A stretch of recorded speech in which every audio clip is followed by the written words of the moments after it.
नमस्कार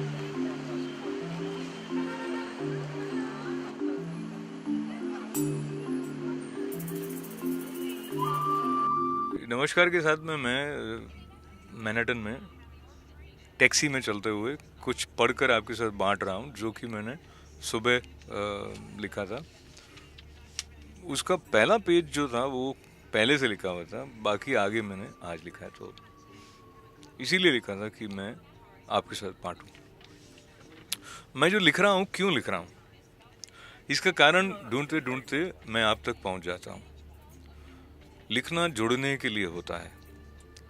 जुड़ना अंततो गत्वा अपने आप से ही है, पर स्वयं तक पहुंचने की यात्रा सारे जगत से होकर ही पूरी होती है। जगत को अपनाने की ललक के लिए ही शब्द उतरते हैं। अपनापन बांटने के लिए हम सबका ढंग अलग, हमारे शब्द अलग सही, पर मनुष्य होने के मूल में ही अपनापन है। स्थूल और सूक्ष्म दोनों स्तरों पर सृजन के लिए सामीप्य आवश्यक है। सामीप्य की सुंदरता उजागर करने वाले आत्मीय बोध का नाम ही अपनापन है। इस अपनेपन का आधार लेते हुए हम अपने आंतरिक जगत को परिष्कृत करते हुए जगत में आत्मीयता के गौरव का प्रसार करें। यही मंगल कामना भारतीय ऋषियों की मेधा से पीढ़ी दर पीढ़ी हमें एक शाश्वत उपहार की तरह प्रसाद रूप में प्राप्त हुई है।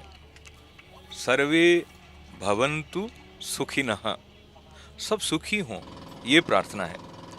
सिर्फ मैं सुखी होऊं ये प्रार्थना इसलिए नहीं है क्योंकि संकीर्णता और क्षुद्रता के साथ सुखी होने की संभावना ही नहीं है। सर्वे संतु निरामया, सब निरोगी हों, सब स्वस्थ हों, इस प्रार्थना में अपने साथ साथ अन्य प्राणियों, जीव जंतुओं और वनस्पतियों के प्रति संवेदनशील होने का भाव है। सर्वे भद्राणि पश्यन्तु, सबके कल्याण के लिए सब सोचें, अच्छा देखें, सकारात्मक चिंतन हो, मां कश्चित दुख भात भवेत।